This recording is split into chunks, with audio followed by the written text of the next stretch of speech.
All right, and I think with that we have, the last closing session here. I'd like to welcome back on stage Bruce Davie and Martin Casado.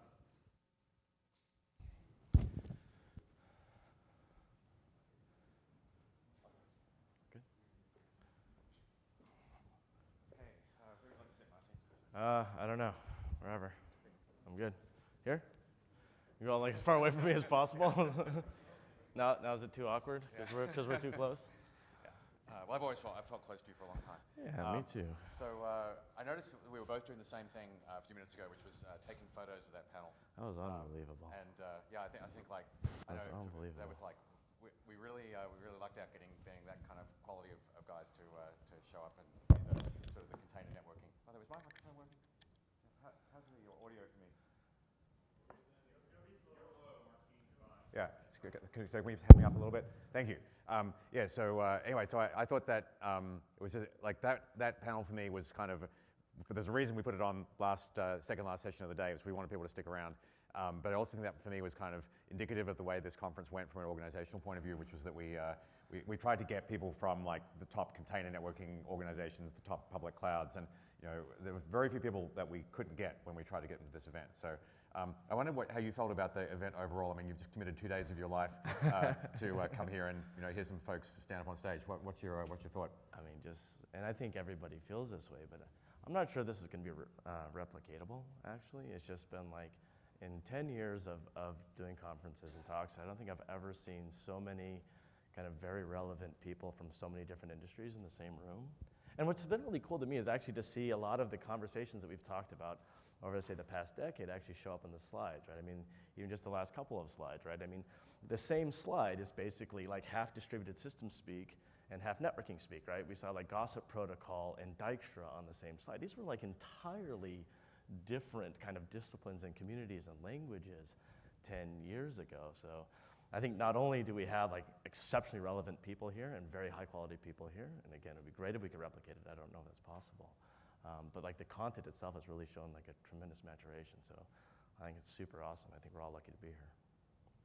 Thanks.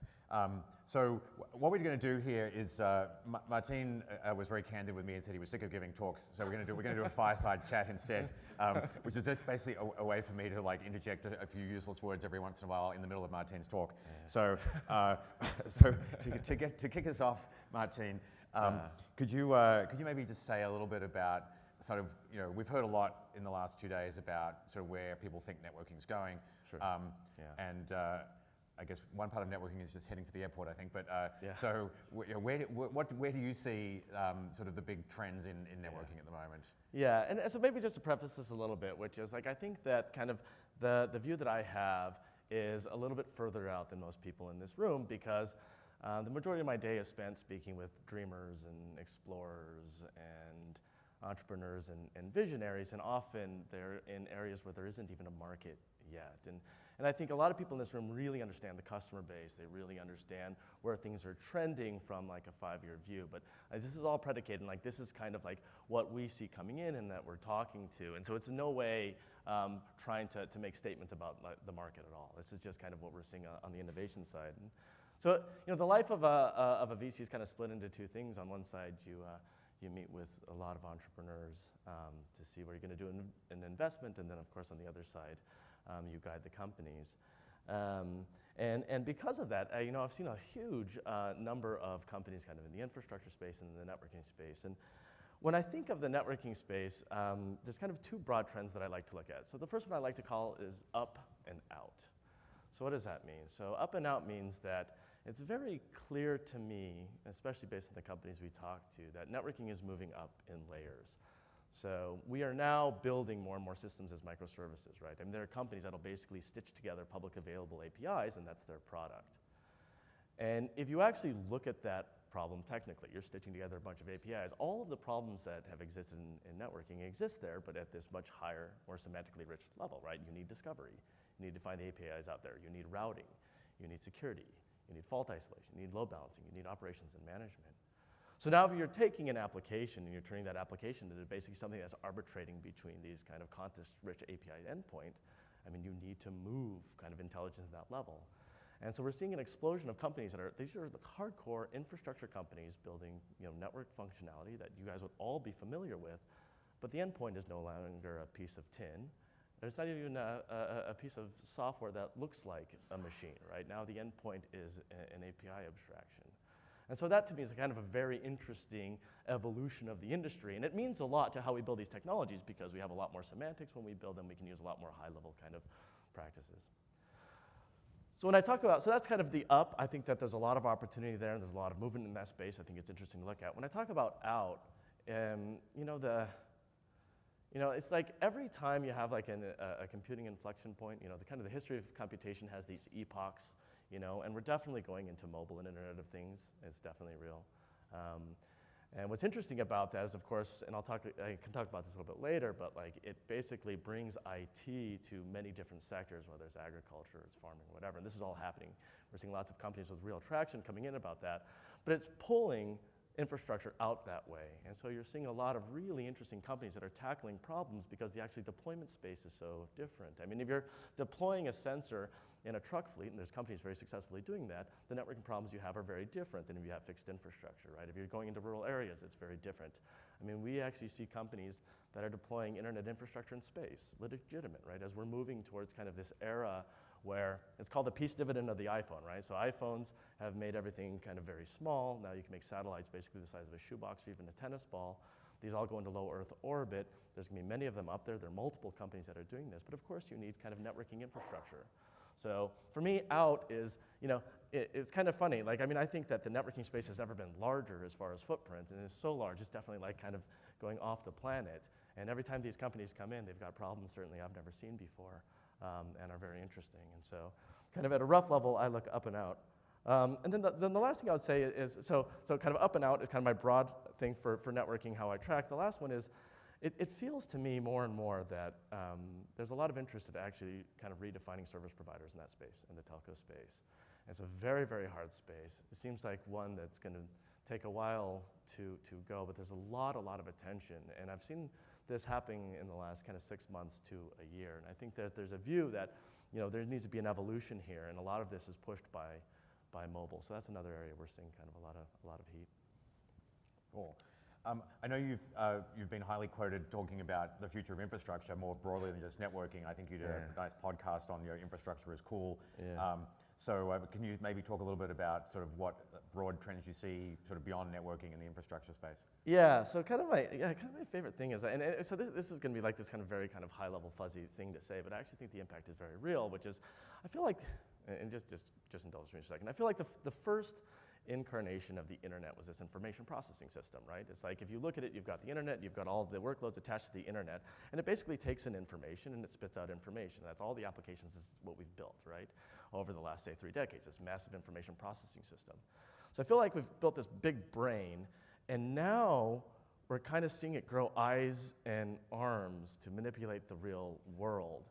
And to describe what I mean by that is more and more it's easier to build components that interact with the physical world, right? Because of the iPhone, like I mentioned before, but things like 3D printing have actually changed, how much you can do on the robotics side as a startup, right? If you have a 3D printing, you do rapid prototyping without requiring, for example, having a machine room. And so, infrastructure in general, it seems like, okay, sure, we've got this big information processing system, but now we're moving into autonomous vehicles. We're moving into Internet of Things. We're going into farming. We're going into manufacturing. We're going into robotics. And all of these things are happening today. I mean, like, it's amazing. You can see you have, 3 students just graduated, maybe at $200K seed funding. Like, the amount of actual physical manipulation they can do with sensors is unlike anything we've ever seen in the past, because you've got free AI libraries that are out there that are extremely powerful. They can rapidly prototype, like I said before, and the sensors are now pennies. And all of these things didn't exist even 5 years ago. It's almost like we're seeing like this kind of mainframe to PC type revolution. And what does that mean to me? Well, as a networking and an infrastructure guy, it's like this is basically taking the brain and giving it the ability to manipulate the world in these very real ways. And all of these things require a lot of infrastructure. So for example, I'm very interested in what does it mean to build out infrastructure that will, power autonomous vehicles. I mean, it's a very large problem space. And that's clearly a manipulation of the world, or drones, right? There's a lot of infrastructure going in place to do things like drones. Even things like satellite imaging and image recognition, all of these things are basically taking the real world and kind of piping it into that system. So that's one area that I'm very interested in. We'll do Q&A. I'm happy to dig into every one of these things. But I do think that you're going to see more innovation in kind of basically manipulation of the physical world, all run by kind of the crazy brain that is the internet that many people in this room helped build over the next decade. So another thing that we've talked a lot about is evolution of the buyer. Many people in this room know this, but it's really kind of disrupted a lot. So, in the past, in order to do kind of enterprise sales, it's kind of a very specific model where, often you do direct sales or you engage in the channel, and there's kind of these very specific sales that you go to in order to do that. But now, because developers are more and more having control of budget and influencing things, it's kind of really turned this on its head. And so you're seeing companies come out of nowhere which, they don't really build these direct sales, at least in the beginning. They end up building them in the end. It turns out you really do need direct sales, but they're able to get a lot of traction, a lot of use, and a lot of adoption just by getting access to developers either through open source or offering a service, much faster than we've seen in the past. But there's actually kind of a negative side to that, and I actually haven't spoken about this before, but in the past, there was always this view that with enterprise companies, you get a good idea of what the company can do early on because it's core technology, which you can diligence. Product market fit, you could actually diligence pretty well. And then, you normally have, some good teams working on that. So like early on, you kind of know a lot about the company. And consumer companies were always considered a little bit the opposite, because like whether it was a phenomenon or not kind of dictated the value of the company. It doesn't matter how rad your product is, like it's probably not gonna be technically differentiated, and if nobody picks it up, well then it's effectively useless, right? So it's kind of, there's always this thought that, well, okay, these consumer companies, let's wait until they take off, and then it's kind of interesting. With these enterprise companies, we know a lot early on. What we're seeing now is because these developers companies take off very, very quickly, you get these highly fragmented spaces, and now these kind of companies are starting to look a little bit like consumer companies. It's not very hard for someone to start a company with very little funding, get access to developers, get, say, 2, 3, 4, 5,000 users, and then that stalls out because they didn't actually build kind of a core engagement engine. And so we're seeing actually the dynamics of these companies change quite a bit because of that. So very interesting time. The barriers to entry to create companies are very low. The buying patterns are shifting, which is all opportunity. But I do think that we're actually seeing a very, very big shift in infrastructure in general. And I think, for me, it means opportunity. But I do think we have to reevaluate even things like investing because of it. Yeah. It's actually interesting hearing you talk about the sort of the ability to manipulate physical objects, because I feel like we've actually lost something with this term, the Internet of Things. Like it's become such an overused buzzword at this point that like people tune out as soon as they hear it. Yeah. And I can vaguely remember the first time where I heard somebody, I think it was David Clark from MIT, sort of talking about the idea that the internet at that point in time, maybe back in the 90s, was really about computers. Yeah. And this idea that the addressable entities would be objects in the physical world was kind of that I think that original idea. Yeah. And so I don't know, I think we need to come up with a better term than IoT to describe this new infrastructure world you're talking about. Yeah, and I think the trend on like the robotics, like the ability to see and manipulate it is very important, but I also think actually one thing that's underappreciated is how powerful AI is today. So, because it's very important. So you've got this great information processing system, this brain that's been created, it's manipulating, but like, and so in addition, and I agree, like we think of Internet as things, so I've got some sensor, everything's connected for internet data, but like we don't think so much about the manipulation, and I think we think even less about actually like the intelligence behind it. Yeah. And so, if I see, I would say some large percentage of the companies that come in are applying search and AI in some ways, and often very interesting ways, and I always kind of roughly categorize it in one of three ways when they're applying AI. And one way, it was just very interesting, it's actually it's trying to like replace programmers, which is a very, very different trend. There's many, many companies trying to do this in different aspects. So I'll give you an example. So there's one company I'm familiar with where, these big, huge manufacturing robots that kind of do rivets or whatever. So those are programmed. And if you want to do a different, rivet or a different thing, you basically have a whole team of programmers sit there for months and go ahead and program those. A very interesting company has figured out how to basically replace the brain. It's like kind of inject the brain. And then you can actually just do simulation-based modeling, or you can just physically move it around and you can teach it what to do. So you give it the end state and the beginning state, and it actually uses AI to figure everything else out. You see the videos, and it's just unbelievably amazing and a little bit creepy, right, that you can do this. So not only that, we're seeing whole kind of toolkits and developer kits that have basically turned kind of programmers into data scientists. I think it's becoming a fundamental primitive about how you write how you write programs. And in some ways, AI is starting to kind of really erode into programming in interesting ways. So the second thing is like AI is also eroding into operations and operators, right? So that's a very common theme. I think, for example, the SOC, right, the Security Operations Center, right? There's so much manual stuff that happens from getting a bunch of alerts to finding something out. And these are things that many of the big internet companies have been using AI to kind of try and predict the next move anyways. And so this is being applied to all types of operations, whether it's in the medical field or whether it's in the IT field or the enterprise field. I mean, people are taking new cracks. I mean, many of you guys remember, how many carcasses are there that have tried to solve the enterprise search problem, right, or the enterprise knowledge base problem, right? But people are taking new, fresh cracks at this problem, actually making a lot of headway because the evolution of search and unstructured data and AI has become so sophisticated. So I think that we're actually going to see a lot of kind of shifting the way that we manipulate IT systems because of the evolution of AI. I think we're already starting to see that. So the last thing that you see AI applied to, the first one's kind of replacing programming. The second one's kind of changing the way that the operators interact with the system. The third one is actually fundamental new insights, and I'm still on the fence if that's possible, right? So all these other two is just basically like learning from humans, right? And then like maybe doing it faster or better or predicting or reducing the amount of people it takes to do that. Then there's another thing you say, actually I'm going to train something that's going to come up with something predictive, totally new insight. And that to me is a little more future reaching and it's a little bit unproven, but it's kind of cool to be like, you know what, and we're going to diagnose diseases that nobody even knows exist type thing. And so there is some work in that area. Well, I love the idea of using AI to replace programmers because it reminds me of the old joke about the guy who invented the three-dimensional photocopier, but he only managed to sell one of them. That was apparently too subtle for a few people. So speaking of sort of things that touch the hardware world, I mean, Andreessen Horowitz is sort of famously a software VC, and Mark Andreessen often quoted on his comments about software eating the world. Yeah. So do you feel like hardware's out of favor at this point? That software's the only thing you can get funding for? Yeah, there's actually been there's been a lot of really interesting investment in hardware lately. I actually think hardware's kind of coming back in favor in just kind of the VC community in general. One thing that's particularly interesting on kind of like this whole kind of AI arc, for example, is like it seems to me anytime you have a problem that takes a lot of compute and it's fundamentally parallel, you build a chip for it, and that's kind of like the base requirements. I mean, if you think about it, so x86 is x86, whatever it is, and then networking. I mean, we're using these x86s as routers, right? Like networking is a fundamentally parallel problem, right? It's a parallel lookup problem. You need a CAM, and then boom, you get switching chips, And then okay, so then you're using x86 and you're doing all of this kind of like pixel manipulation, right? And then you're doing like all this graphics manipulation, and it turns out like a lot of computers being used for graphics manipulation. It's an embarrassingly parallel problem, and then boom, you get kind of graphics cards.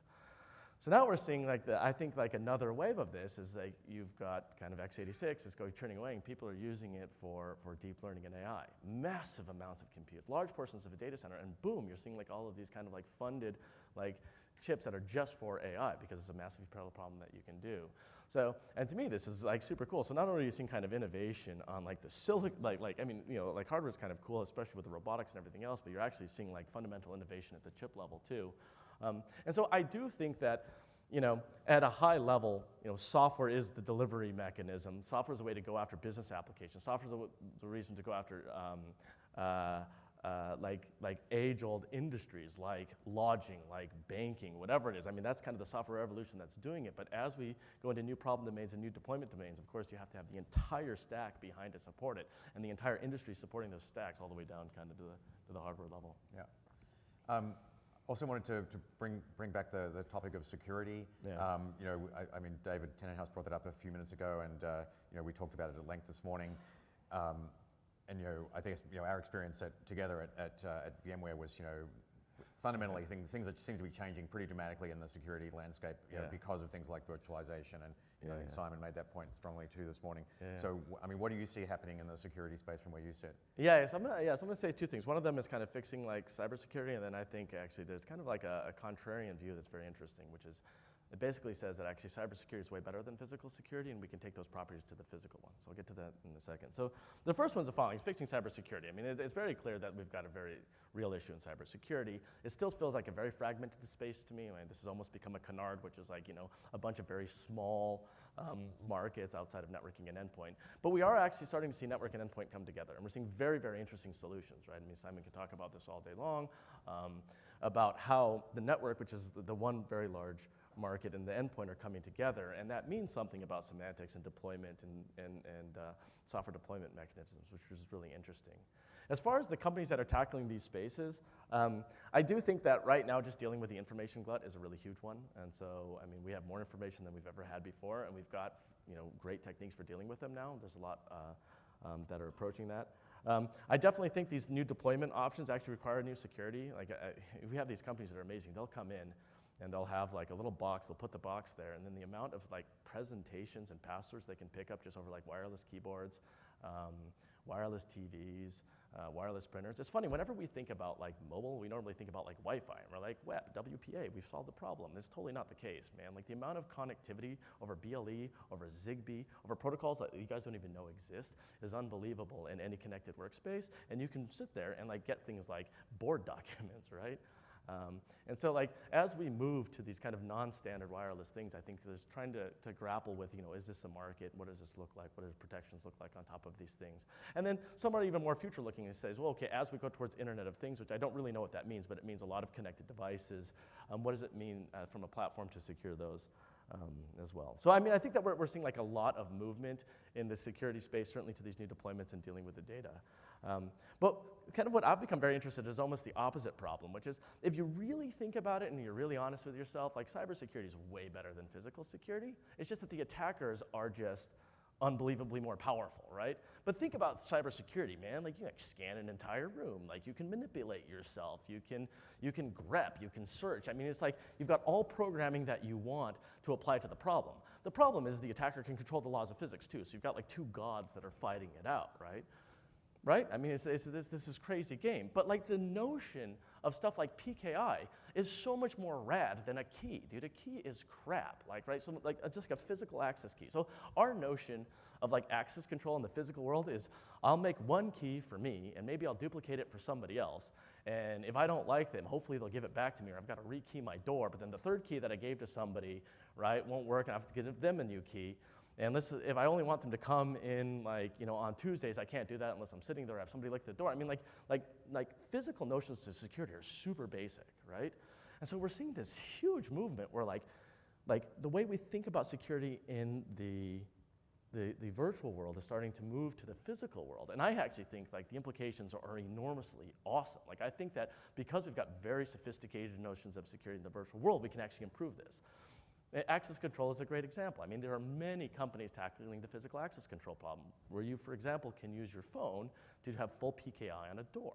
This is rad. You can audit it, you can revoke, you can give access, you know, you can give like one-time access, you can give time-based access. Like, that's a much better way of modeling security, and it's just because we have such an evolved view of security on the virtual side that you can actually do that.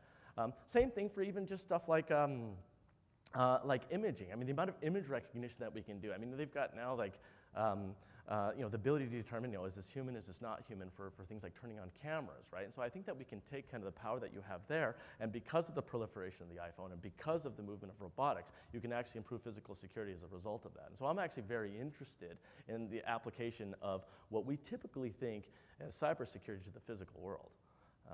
You know what makes me really excited? What? The absolute guarantee that the NSA will not be able to crack into my front door. Because we know that that could never possibly happen. Yeah, right. Yeah. Fair enough. Yeah. I don't know if this is something you're at liberty to disclose, but are there kind of cool companies in particular that you're able to talk about? I can talk in the abstract about.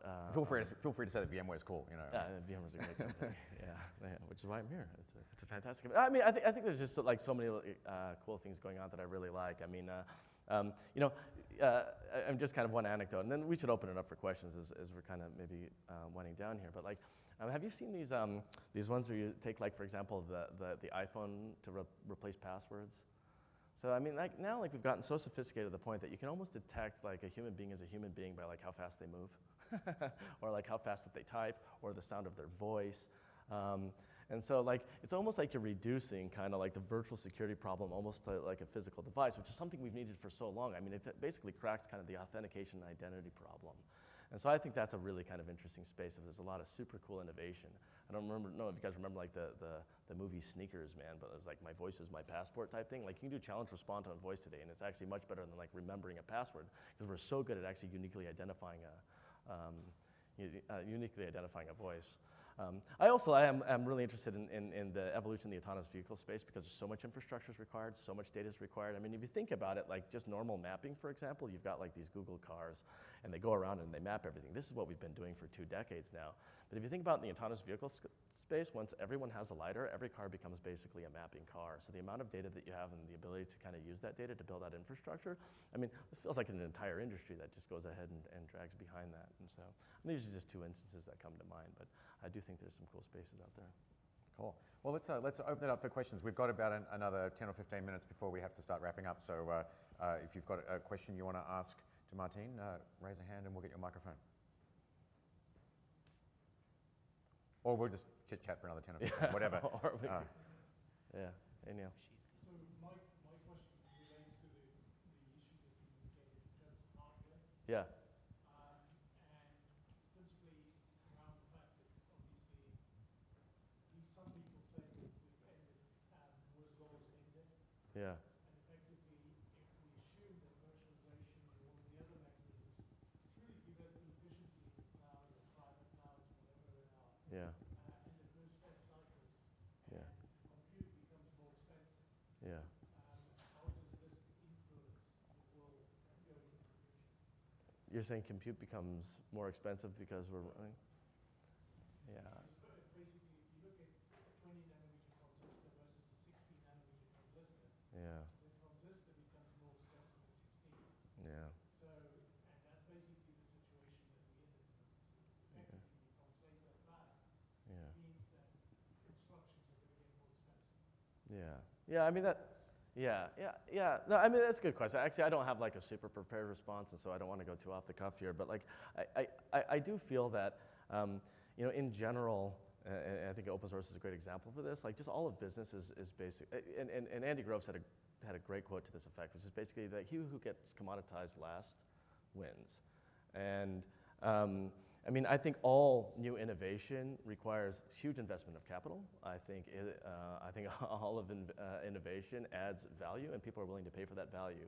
And I see no end to innovation in general. So whether or not the cost of computing increases, I think it's going to add tremendous amount of value, and people will pay for that value. It may change somewhat of the cost dynamics as a result of that, but I don't think that you basically, in order for things to grow and innovation to grow, you need things to get cheaper. I actually believe that you're adding sufficient value that even if things become more expensive.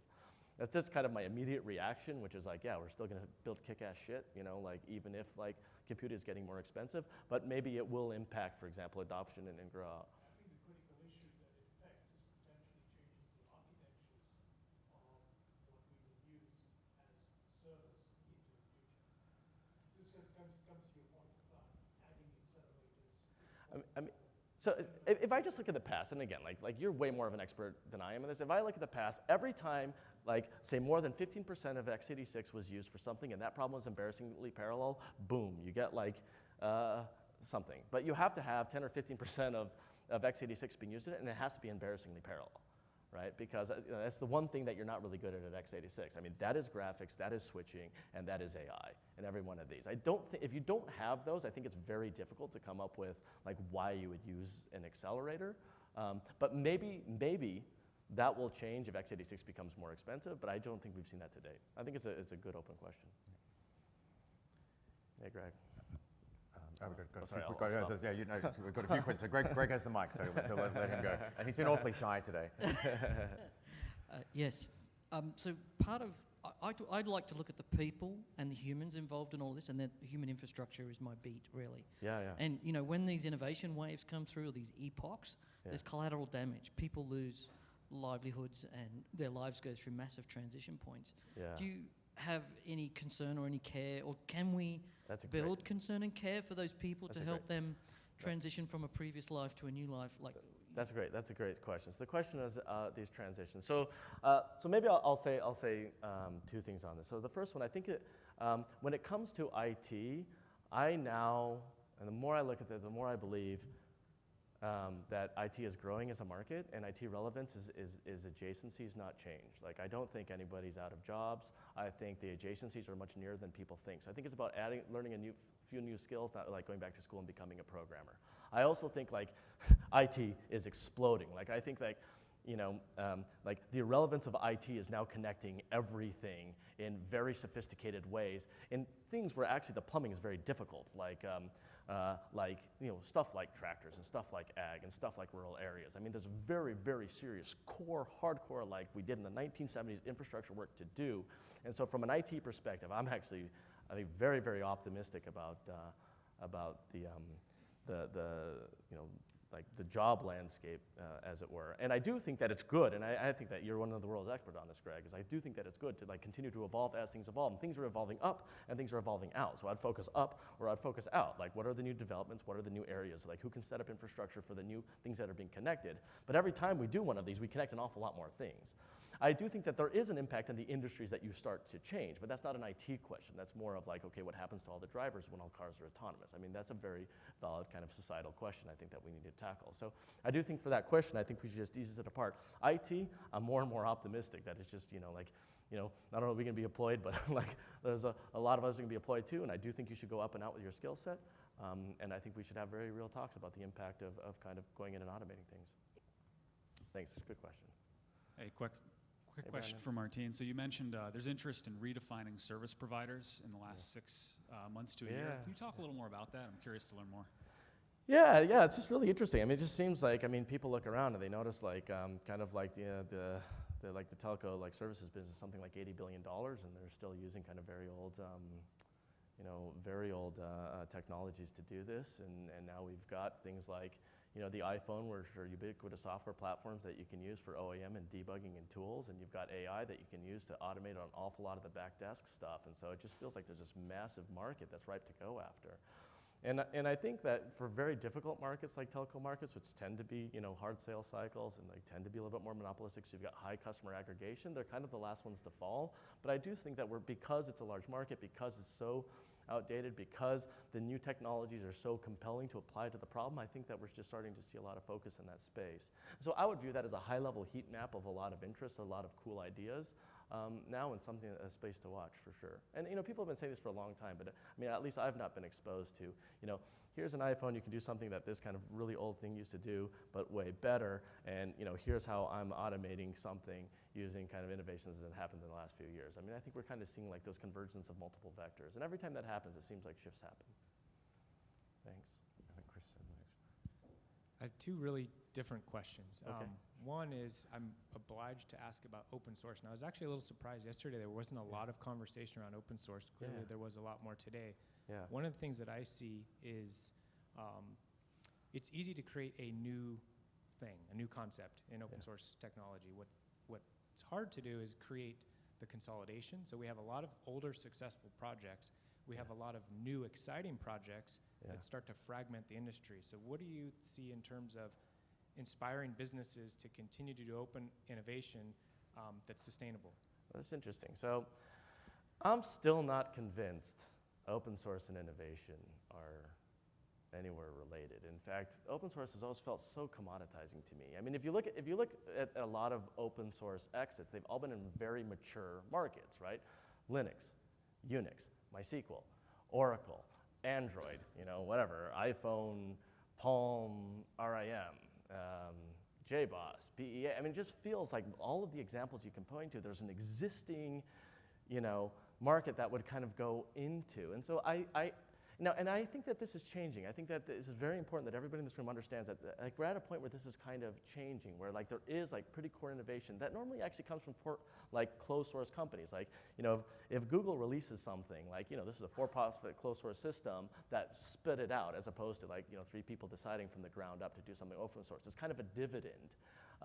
But because open source is becoming so powerful as a way to get access to customers and to get credibility, we're actually starting to see starting at day 0 people saying, okay, you know, we're going to do a core innovation and this piece is going to be open source because there's actually value for insertion. And so I think that the macro movement here is the following. I mean, I think as far as engaging the enterprise, open source is becoming almost a requirement as far as like kind of getting access to the customer base, getting access to mind share, especially if you don't have an established sales channel. That's very important. And because of that, there's a lot of value in open source. And because of that, it actually makes sense, probably for the first time probably for the first time ever, it makes sense to actually put innovations in open source, right? Because there's actually specific value you get from doing that. I believe very strongly behavior follows business. Just like, I mean, that's what I believe. And I believe there's very strong business cases, which is basically replacing product marketing by open sourcing now. As a result, we'll actually start seeing innovative open source, I think, because it's justified by the business plan. And so I think this is a great shift. I think it's going to happen naturally. I'm not one to go there and like try and kind of like orchestrate a system when like business fundamentals will kick it out. So I think we're entering an open period, like a golden era, certainly of open source, innovation of open source. People are like started to really internalize what it means to build a business plan around open source. I mean, we've kind of unlocked that model in the last 5 years, which is, you know, you put open source out for something, you don't conflate it with your own product, you offer your product as a service rather than trying to do some open core stuff that doesn't work or becoming a support company. So because of all of this innovations, I do think that this is going to naturally and economically be a sustainable model. And I think we're going to see a lot of innovations. I think there's a great future for open source. And I just want to just because I covered it very quickly, just go back. Like you're from Red Hat. Red Hat's amazing, but the only company that's ever done the Red Hat model is Red Hat, really, right? And we all know that, right? You guys, like $7 billion of venture funding has gone into open source businesses. About $1 billion worth of returns have come back. Like that's like, you know, worse than my 401k, right? Like, that's terrible, right? And I think that you can argue that there's a number of reasons why that is. But now this has changed. Like now people are actually building highly profitable and high revenue generating companies based on open source. And that's because they have figured out the tension between you open source some stuff, you offer a service offering or whatever it is. And I think A, if I were you, would understand why these companies are successful. And how they're doing that, and B, the value they're getting from open source. Because most people that are entrepreneurs don't believe in non-market systems; they believe in market systems. So they're finding some value there, and that value is normally around the distribution side, and which is awesome. Which means that we actually have a nice business case that's not commoditization, which is the old business case for open source, which will actually usher in innovation. So it's a great time for open source. I think it's a lot more sophisticated than most people think. It's not like a bunch of people come together and write open source, and the world's a better place. I hope that wasn't too rambly. No. This next one's a simple question. I have one other question, or maybe it's a comment, see what your thoughts are. Something that concerns me is what I would call a real dearth of experienced people leaving universities in the computer science field. And I think that's, long-term, a risk to our industry. So, what do you do in terms of, or how do you think in terms of trying to inspire kids to be involved in computers, which are going to be the next wave of innovation and businesses for us? That's such a great question. My favorite pitches by far are the people that are tackling computer science curriculum, either for kind of women in STEM or for younger kids. And there's so many amazing people that are looking at this problem. And they're being hugely successful. I mean, CodeSpark's a great example of one. Women Who Code's another great example of them. I think there's kind of two questions. One of them is I do agree that they probably don't have as much practice as you want in curriculum. I think that should be addressed independently of actually professors that have time on the ground. And I think that there should be attention to that. But one thing that I do really like is how much these, even K through 7, these efforts have really taken off. Even my 6-year-old daughter, her favorite game is a little stupid robot thing that you program with arrows. And it's actually fairly sophisticated. You have subroutines, you have loops, you have all of this stuff. And so I do think that is pushing down. I'd actually encourage you to get involved in these types of efforts because they're always looking for people to do that. I think this is something Red Hat can have an enormous step in. I think it'd be great for Red Hat too. So I agree with the concern, but I think there's some really cool stuff going on there. I think Ken had his hand up a long time ago, and maybe we'll make that the last question. So do you still have a question? Do you remember what it was? Well, it's a silly question, though. My current startup fantasy Yeah. is to build a computer Okay. Before you say anything else, Ken, you're funded. But okay, go ahead. Yeah. Yeah, done. And I'd like a job, by the way. That's right. I know you can self-fund, but you're still funded. Yeah, but When you call an 800 number, you basically want to poke something in your eye until you can get to a person, because the computers that answer are so infuriating. Yeah, It doesn't have to be that way. yeah. When is the startup going to happen that's going to solve that problem? That's awesome. All I can say is there are a number of companies that are tackling exactly these types of problems. Sometimes internal support teams, sometimes consumer support teams, sometimes HR questions that are actually bringing to bear like the most sophisticated advancements in like recent in search, in AI, in predictive analytics, and tackling these types of problems. And so I do think that this is one of the things, I really, really do think this is one of the areas we're going to see a lot of change in. I'll add one more thing. I still have not seen the company that replaces humans. Like, I mean, the systems can learn from humans. The systems can make the humans kind of more effective, maybe more efficient. But like, in none of these cases, you're like totally removing a human from the loop. And maybe that's kind of a future-on thing, but in all of these things, it's actually, aiding a human. So like, you do have some kind of human-level interaction, but I do think that we're going to see orders of magnitude improvement in the ability to answer questions, get relevant information, and get answers back because of, I mean, the stuff that kind of Google and Facebook and these guys have done. all right, well, I think at that point we should wrap up this part, and I'm just going to do the very few final things to close the conference. But so let's have a big thank you for Martine. Thanks, guys.